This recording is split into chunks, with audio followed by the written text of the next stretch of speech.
इस देश को कांग्रेस पार्टी ने उसकी सारी विरासत की जड़ों से काट दिया और सत्ता की राजनीति पूरी गांधी परिवार का एकमात्र मूल उद्देश्य रहा है। आज कांग्रेस उसी स्थिति में है जैसे रावण के लिए कहा गया था। रावण ने अपने पूरे परिवार का नाश कर दिया, दुर्योधन ने अपने पूरे परिवार का नाश किया और अंतिम में मरा। राहुल गांधी कांग्रेस पार्टी की 13वीं करा करके मांगेंगे।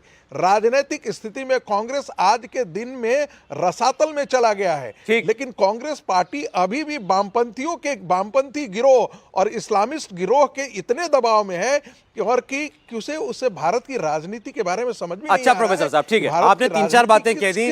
आपने कहा राहुल गांधी 13वीं करा के मानेंगे कांग्रेस पार्टी की, आज के दिन में भारतीय राजनीति के मूल अधिष्ठान बन गए हैं। ठीक है, और आपने कहा यही कारण है कि कांग्रेस पार्टी केवल मुसलमानों के वोट के सहारे चल रही है। कांग्रेस पार्टी को भारतीय जनता पार्टी ने नहीं पराजित किया है, कांग्रेस पार्टी को नरेंद्र मोदी ने अकेला पराजित किया है। ठीक है सर, ठीक है, ओके।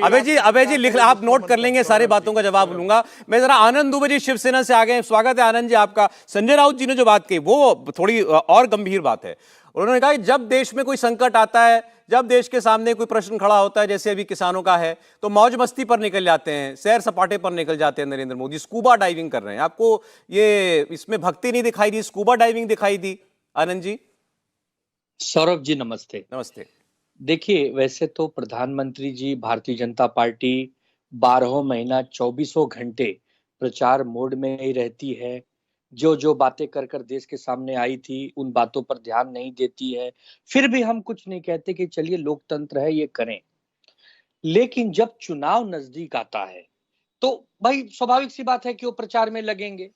वो स्कूबा डाइव से समुद्र के स्थल के एकदम ये प्रचार है, जाएंगे भक्ति ये क्या है सौरभ? ये प्रचार है सिर्फ, ये सीधा प्रचार है। अच्छा, अभी संगीत रागी साहब उदाहरण दे रहे थे, रावण की बात कर रहे थे और दुर्योधन की बात कर रहे थे। रावण बहुत बड़ा भक्त था शंकर भगवान का।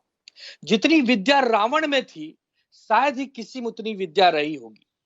वो इतना रावण इतना प्रसन्न कर लेता था शंकर भगवान को कि जो चाहिए वो शंकर भगवान दे देते थे प्रसन्न होकर। तो इसका मतलब क्या किया जाए? अब रावण को धर्म संगत बता दिया जाए?